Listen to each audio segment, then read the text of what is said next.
नहीं नहीं। क्या इतना बड़ा सर्प?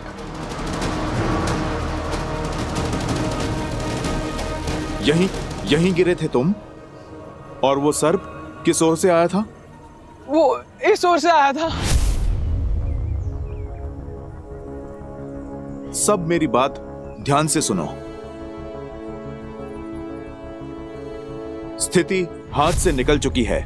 किसी ने अपनी मायावी शक्तियों का प्रयोग कर अश्वमेघ के अश्व का अपहरण कर लिया है। इस कुकर्म के पीछे की मंशा प्रभु श्री राम से शत्रुता है या फिर कुछ और, इसका पता मैं लगाता हूं। किंतु अब तुम्हारे प्राण भी संकट में पड़ सकते हैं। जाओ, आप लोग आश्रम लौट जाओ। अश्व और अश्व यज्ञ को मैं संभाल लूंगा। सोमकन, तुम अब गुरु अवसरा को लेकर गांव जाओ। और हाँ, कोई भी इनकी ये अवस्था देखकर घबरा न जाए।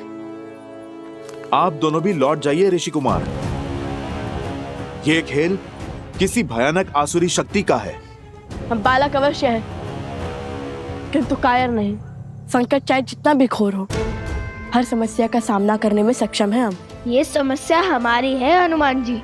उस असुरी शक्ति ने अश्वमेध का अश्व चुराकर श्री राम को नहीं, लव कुश को ललकारा है, क्योंकि वो अश्व हमारी संरक्षण में था। इसलिए विनती है हमारी, हमारे कर्म पथ के बीच में ना आए। मैं आपके भाव समझता हूं, किंतु मेरा कर्म उस अश्व की रक्षा करना है। इससे पहले कि कोई अनहोनी हो जाए, मुझे उस अश्व को खोजना होगा।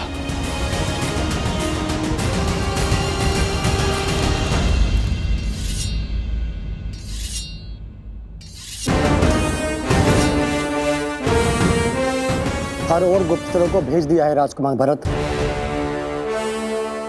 हनुमान जी से भेंट होते ही उन्हें आपसे मिलने का आदेश देने को कहा है।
तस्य धनुर्धृतः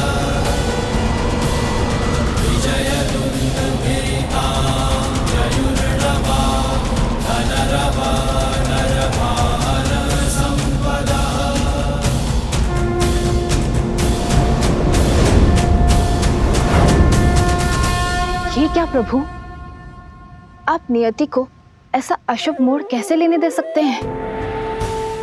हनुमान आपके अंश हैं और लवकुश श्री राम के अर्थात नारायण के।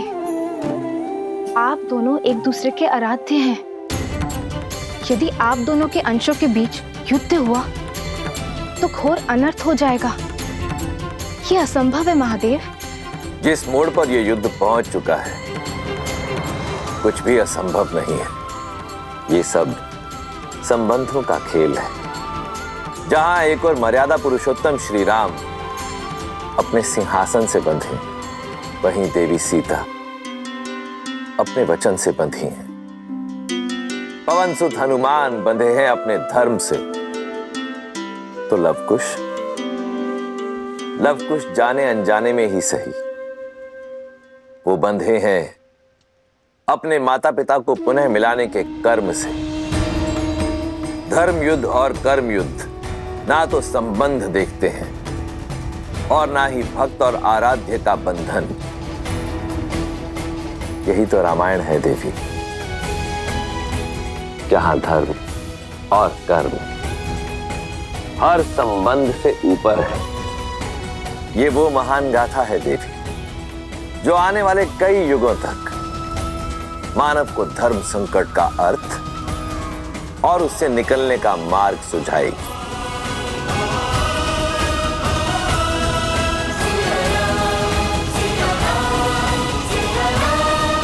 आप दोनों की मंशा युद्ध है। हमारी मंशा केवल आग्रह की है। आप हमारे उद्देश्य के बीच में मत आइए हनुमान जी। विश्वास रखिए, हम आपका अश्व खोजेंगे भी और लौटा भी देंगे, किंतु यज्ञ पूर्ण करने के लिए श्री राम को अपना निर्णय बदलना होगा। माता सीता को अपनाना होगा।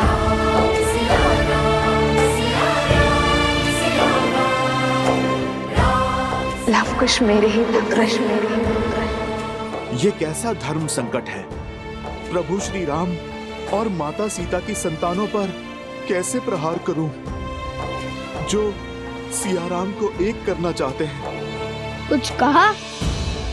अपना निर्णय बताइए हमें हनुमान जी। निर्णय आपको क्या बताऊं? सूर्य और चंद्र दोनों प्रकाश ही चाहते हैं, पर सूर्य न चंद्र का मार्ग काटता है और न चंद्र सूर्य का। अर्थात आप धर्म संकट को धर्म युद्ध ना बनाइए। आप बस अपना कर्तव्य निभाइए, मैं अपना निभाता हूं।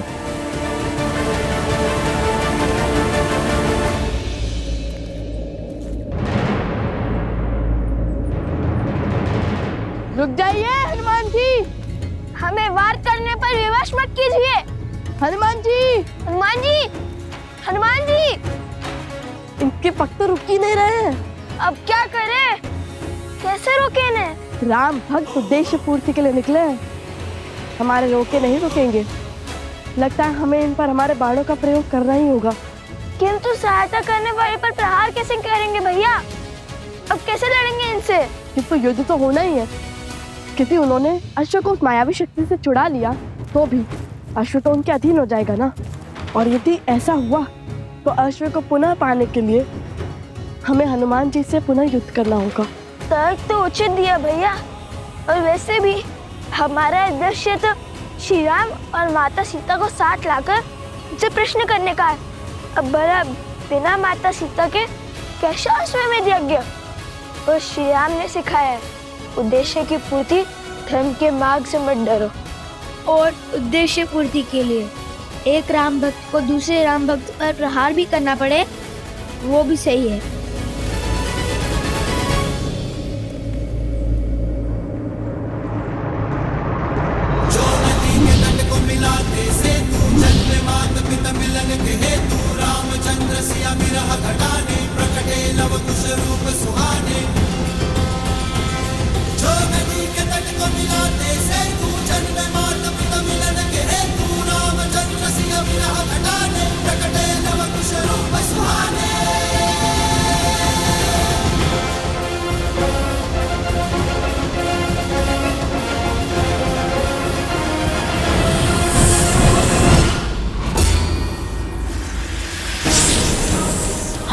जी।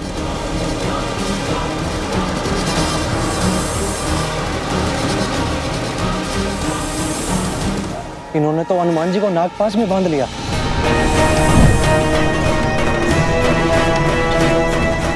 हमें इस सर्प को भेजना ही होगा कुश। भयभीत ना हो हनुमान जी, हम अभी। अरे ये बुलाने के स्थान पर रुक जाने का संकेत क्यों दे रहे हैं आप?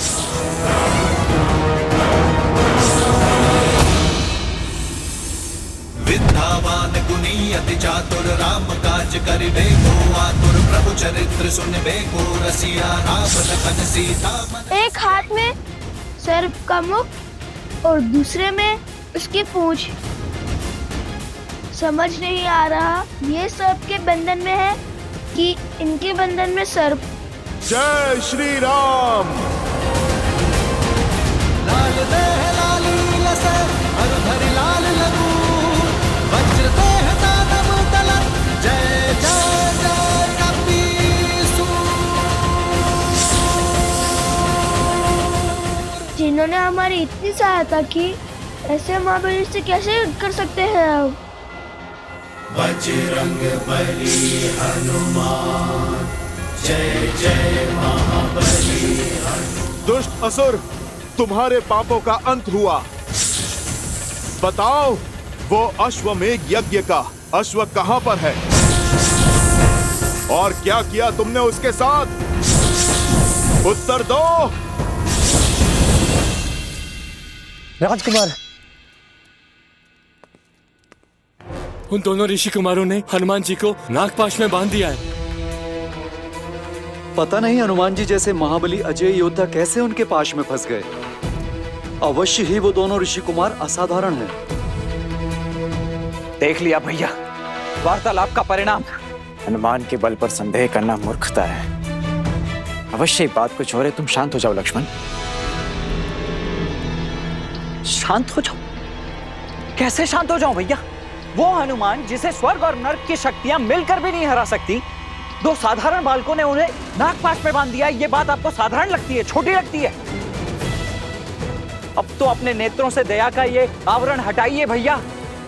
मैं कब से कह रहा हूं कि वो दोनों साधारण बालक नहीं, कोई मायावी शक्ति है जो अब हमारे लिए संकट का कारण बनती जा रही है। मुझे भय है भैया कि कहीं हम अयोध्या के लिए किसी ऐसे संकट को तो आमंत्रित नहीं कर रहे हैं जिसका कोई समाधान ही संभव ना हो। लक्ष्मण, तो तुम्हें लगता है कि मन में क्रोध और हाथ में अस्त्र रखने से समाधान मिल जाएगा? और आपको अब भी ये भ्रम है कि वार्तालाप से समाधान जन्म ले लेगा। नहीं भैया नहीं, हमें इस समय वो करने की आवश्यकता है जो सबसे आवश्यक है करना। गुप्तचर, हमें हनुमान के पास ले चलो।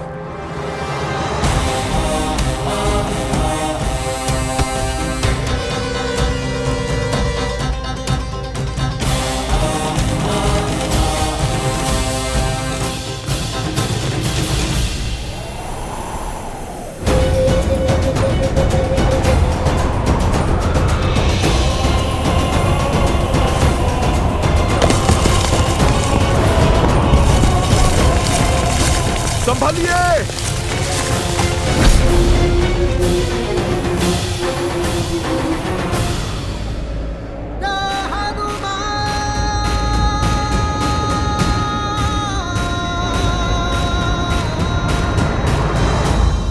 आप दोनों ठीक तो है ना? हाँ। नहीं, आपके उपकारों के भार तले दबे हैं हम। क्या आवश्यकता थी फिर से हमारी सहायता करने की? इतना उपकार कर हमारे वास्ते बचना चाहते हैं आप?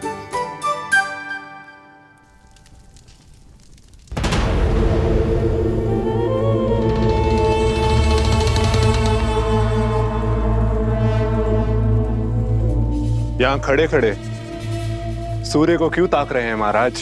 प्रतीक्षा कर रहा हूं बानासुर, एक पहर, इस एक पहर के बीतने की। और फिर क्या होगा? संसार का सबसे बड़ा यज्ञ वंश होगा। राम नाम की जिस धागे से पूरा समाज बंधा है, उस धागे का रेशा स्वाहा होगा। स्वाहा होगा राम राज्य। स्वाहा होंगे लव कुश के स्वप्न,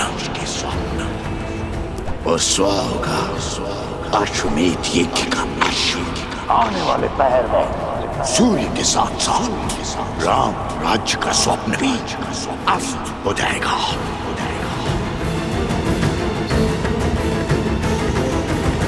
क्या हुआ? केवल इतना सा कार्य है तो मैं भी कर सकता था महाराज। फिर मेरे स्थान पर आपने उस सर्प को क्यों भेजा? अश्व तो मैंने भी खोज लिया था। तुम तो अश्व तक पहुंच भी नहीं पाए थे, मार्ग में ही धराशायी हो गए थे। और वो सर्प मेरा परम सेवक है, मेरे लिए हंसते हंसते अपने प्राण तक निछावर कर सकता है। अब समय व्यर्थ करने का क्या तुक? हम उस अश्व को मार क्यों नहीं देते? राम ने क्या रावण को इतनी सरलता से मारा था? दिन प्रतिदिन तड़पाया था उस राम ने मेरे भ्राता को, उसके पुत्रों को, समस्त राक्षस कुल को, और मेरे पुत्रों को भी। मैं भी उसकी वही अवस्था करूंगा। एक और ये पैर समाप्त होते ही वो अश्व मरेगा, और दूसरी ओर मेरा मायावी सर्प हनुमान को दी लेगा, और दोष बनेगा लव कुश के सिर। और जब अपराध इतना घोर होगा, तब राम को भी विवश होकर अपने ही हाथों से अपने पुत्रों को मृत्यु के घाट उतारना होगा। प्रहार ऐसा हो कि मारने वाला भी रोए और प्रहार सहने वाला भी सहने वाला।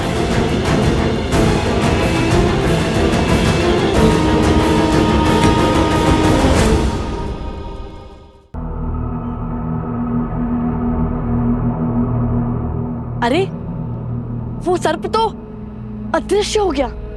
अत्यंत मायावी लगता है। माया और मायावी का अंत अवश्य होगा।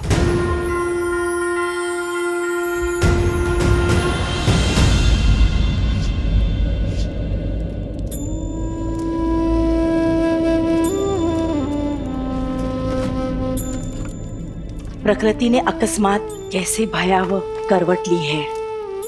नदी में भी तीव्र उफान है। अच्छा हुआ जलाने के लिए हमारे पास लकड़ियां हैं।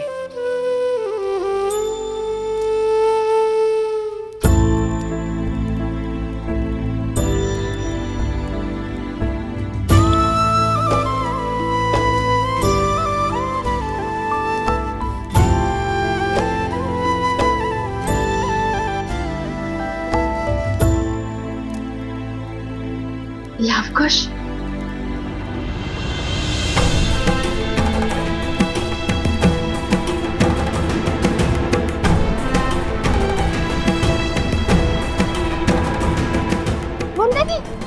देवी तो यही आ रही है। लवकुश के बारे में पूछा तो क्या कहेंगे हम? वनदेवी हमसे कुछ क्यों पूछेंगे? भैया, आपको अपने पुत्रों की सूचना लाने के लिए तो भेजा था ना उन्होंने। हाँ, माता का मन है, सत्य पता चलते ही विचलित हो जाएगा। हमें तो प्रणाम वनदेवी। सोमकरण, लवकुश कहाँ है? तुम्हारे साथ नहीं आए वो?